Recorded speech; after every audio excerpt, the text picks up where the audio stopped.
Assalamualaikum warahmatullahi wabarakatuh. Kami dari kelompok 3, saya Ica Maulidia, saya Tia Meridanjani, saya Timur Sari, saya Riano Kafiani, saya Desita Kolina Syawwa, saya Delia Sekresari Nabila, saya Viola.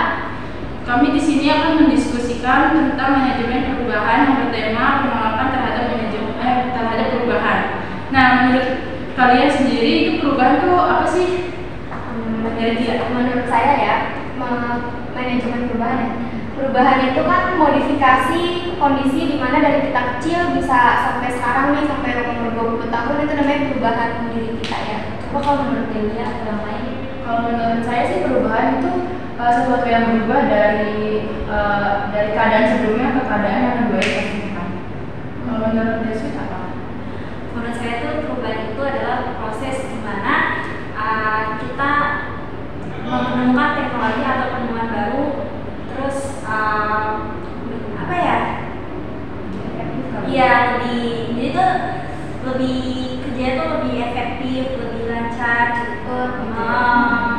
Terus selama kalian dari semester 1 sampai semester 4 ini ngerasa nggak sih perubahan dalam pembelajaran dari semester 1 sampai semester 4 itu ngalamin nggak sih? Iya, pasti ngalamin. Menurut Kima gimana sih perubahan dari semester 1 sampai semester 4? Perubahannya itu kalau misalnya semester 1 itu nggak ada seminar, kalau misalnya semester 4 nya ada seminar dan itu Saya mau nanya, saya mau nanya, misalkan saya sebagai pemimpin udah baik di mata orang-orang sebagai pemimpin gitu, kayak nuntun karyawannya dan perubahannya itu berjalan dengan sesuai analisis yang udah ada, tapi karyawannya masih tetap kekeh nolak. Gue nggak mau ada perubahan, gue takut gajinya kecil, gue takut tugas gue nggak kelar gitu. Menurut kalian itu salah siapa? Karyawannya?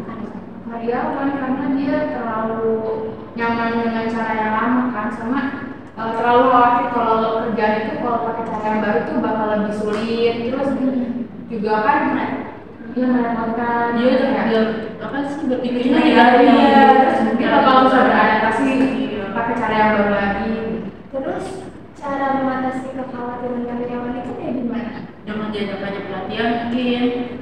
Kasih kepercayaan diri ke karyawannya bahwa kamu bisa ngelakuin ini dengan metode yang baru. Ajak evaluasi, ajak diskusi. Jadi kita kayak buka forum diskusi gitu. Apa sih dia pengennya biar perubahannya lancar, caranya gimana?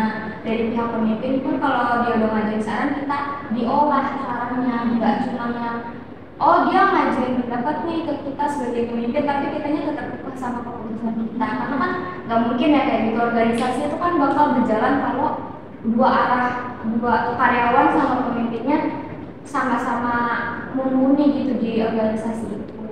Sih caranya menurut saya.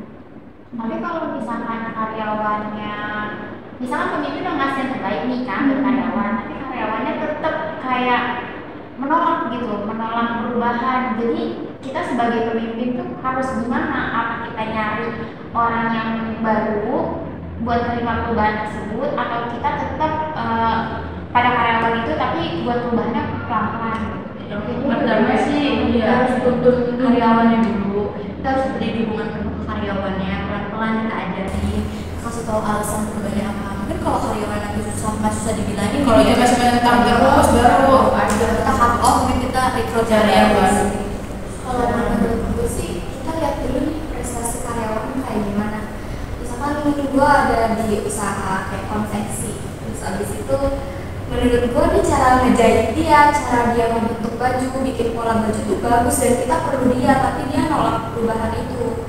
Menurut gue mungkin misalkan kayak perubahannya dari kerja di perusahaan dia kayak gitu, ntar gue bawa dia kayak waktu itu apa ya, bawa alat-alatnya ke rumah dia, nanti dia ngerjain di rumahnya gitu loh.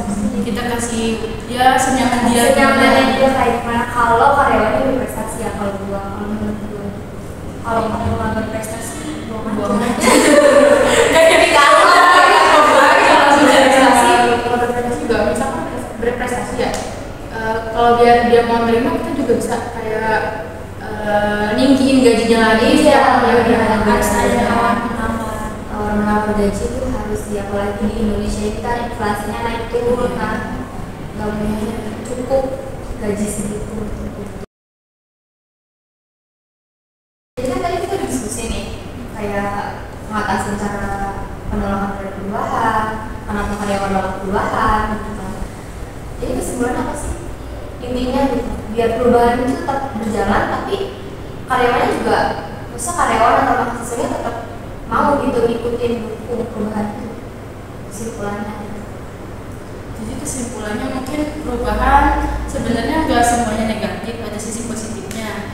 Nah, kitanya nih harus bisa mencoba keluar dari zona nyaman kita untuk ayo mencoba nih perubahan. Jangan terlalu tertuju kayak perubahan ntar bakalan begini, kita coba aja dulu, ikutin aja dulu alurnya. Kalau misalnya perubahan nanti di tengahnya salah gitu, perubahan itu salah, kita bisa berpendapat, kita bisa keluarin pendapat kita. Intinya jangan berpikiran kalau adanya perubahan itu mempersulit. Intinya gitu. Jadi siapa tahu dengan adanya perubahan kita dipermudah. Jadi kita bisa mengurangi resistensi kayak penolakan itu dengan mungkin cara terakhirnya mancing karyawan ya. Mau dipecat atau berubah gitu kan? Mau maju apa enggak? Mau maju mundur nih. Kalau mau maju gue cari lain. Ya gitu aja berarti ya kesimpulan dari diskusi kali ini adalah seperti itu. Jadi sekian dari kelompok kami.